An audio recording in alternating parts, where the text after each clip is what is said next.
Your move, creep. Now, I've talked about a lot of 80s movies on my channel before. During the 80s, most of the movies that I actually enjoyed the most were like sci-fi, fantasy, you know, the odd action movie here and there, but was never a huge action fan. And I mean, I like those ninja movies because there's still that kind of mystical, fantastical element in there. But you know, like a lot of shoot 'em up movies and that sort of thing, not a real big fan. Well, here's one with an abundance of gun violence, action movie to its very core. It does have those fantasy sci-fi elements in there. This is Robocop. I'd buy that for $1.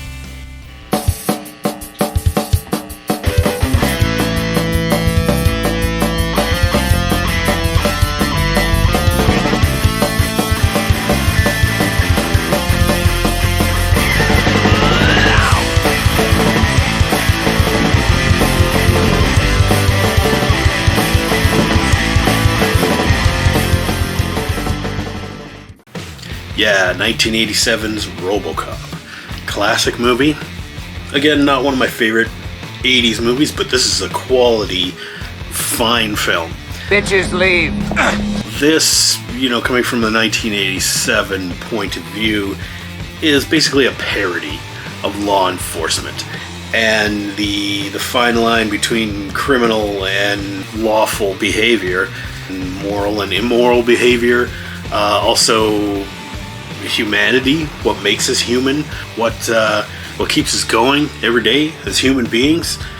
Now, Robocop is almost like the classic revenge story.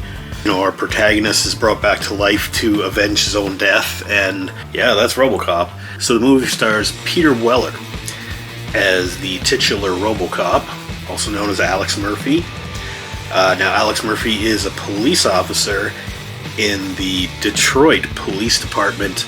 I don't know what year this is supposed to be set in, but in a year in the future from 1987, where basically the entire city has been kind of overrun with criminals. The police force are overwhelmed. They're going on strike. A big company that owns the police department, or at least I think that's how it goes. Yeah, and they have some radical solutions to this overwhelming crime problem that they're having in Detroit. So Officer Alex Murphy, on his first day on the job, his first day with a new partner anyway, he's partnered up with Lewis, played by Nancy Allen. Yeah, their first day on the beat together, their like second call that they go to, Lewis manages to escape or survive, but Officer Alex Murphy is shot to death. Okay, we all know the story of Robocop, right? They resurrect him and they turn him into a cyborg. They hook him up to, you know, the database and all this stuff, and they program directives into him. But Alex Murphy's personality, although we thought it was lost, is buried deep down in there somewhere. He's still Alex Murphy. Has he completely lost his humanity? Is he still actually human? Do his memories mean anything? Is he just a machine now? Yeah, so there's some existential questions in there. Yeah, they hook him up and make him Robocop, and they set him loose on the criminals, and it's an overwhelming success. Early in the movie, we also get to meet our main villains. Well, because there's actually quite a few villains in here, but our main villain would be, I guess, Dick Smith, played by Ronnie Cox. Now, he's like the CEO or vice president in charge of this division. Well, they're not going to make cyborg Robocops. They're making fully automated security robots. The Ed 209. It's one of the most memorable scenes in all of Robocop is the scene where they demonstrated in the boardroom. So he's demonstrating the robot and stuff, and everybody looks all sketched out because it's like super big and imposing, and it's got these big ass machine guns on it. And he hands a handgun to one of his inferiors, and he says, "Okay, now point that gun at Ed 209. We're going to demonstrate the security capabilities of said robot." You see it coming a mile away, but the guy's like, "Sure, boss, no problem." Corporate kiss ass, right? So he points the gun at Ed 209, and Ed 209's like, You have 10 seconds to comply. Drop your weapon. And so he drops his weapon like immediately. Ed 209 just opens up on the guy and just... It's one of the goriest, greatest action scenes definitely in this movie. You know, it's up there with some moments from like Predator and other things like that. But that guy getting blown away, the guy in the business suit getting blown away by the giant robot, that got a like out of me. So yeah, and there's other villains in here too. There's Clarence Boddicker. Just give me my fucking phone call. Played by Red Foreman himself, Kurtwood Smith. Now I know you know this guy from the 70s show.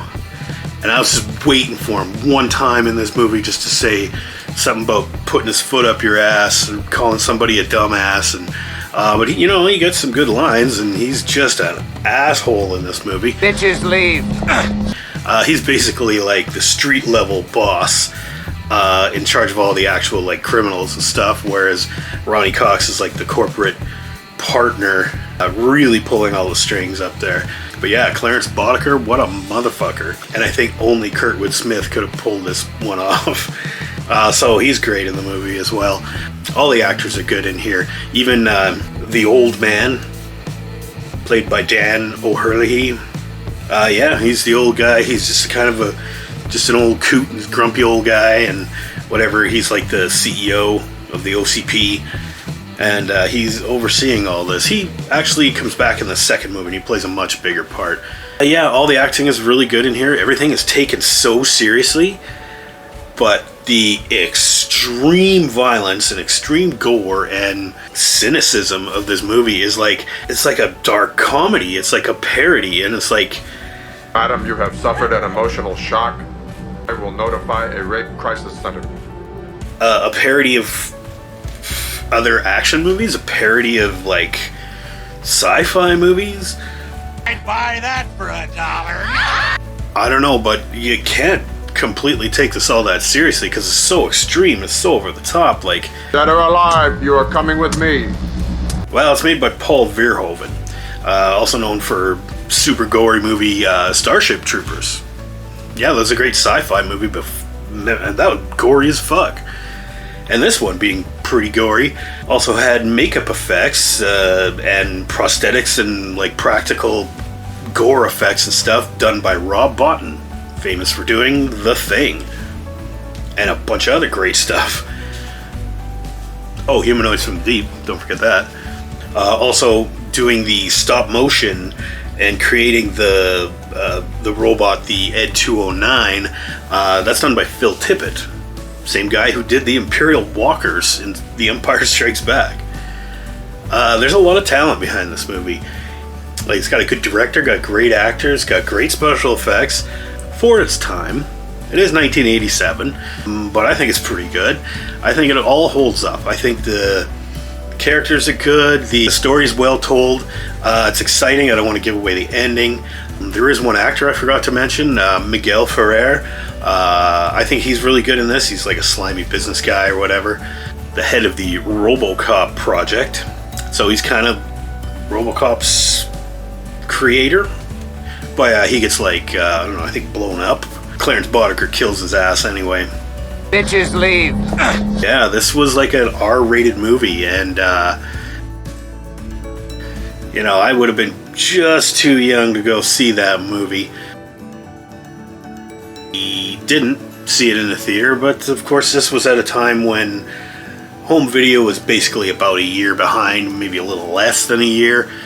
So I either watched it on home video or possibly on like pay TV, cable, the Canadian Super Channel.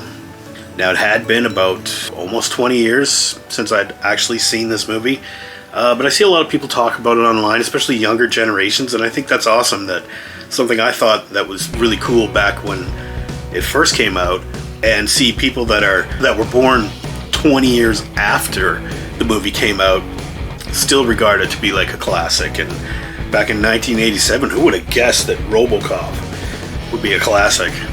But it is. So I'm going to go ahead and give Robocop a big solid A. Yeah, I enjoyed this that much. To watch the over-the-top violence, again, and just like, oh my god, what the hell, was entertaining. Thank you for your cooperation. I like the performances from the characters. I got a laugh out of a lot of the dialogue because it's just so extreme, but also iconic. I thought the TV broadcast, like the news broadcasts and the commercials, fake commercials they put in there, I thought those were awesome. Yeah, it's funny, it's extreme, it's kind of sad, but also kind of kick-ass, triumphant at the same time. Entertaining as hell. Robocop gets an A. Anyway, from Andy Boy Comics and Toys, have a good one out there. Your move, creep.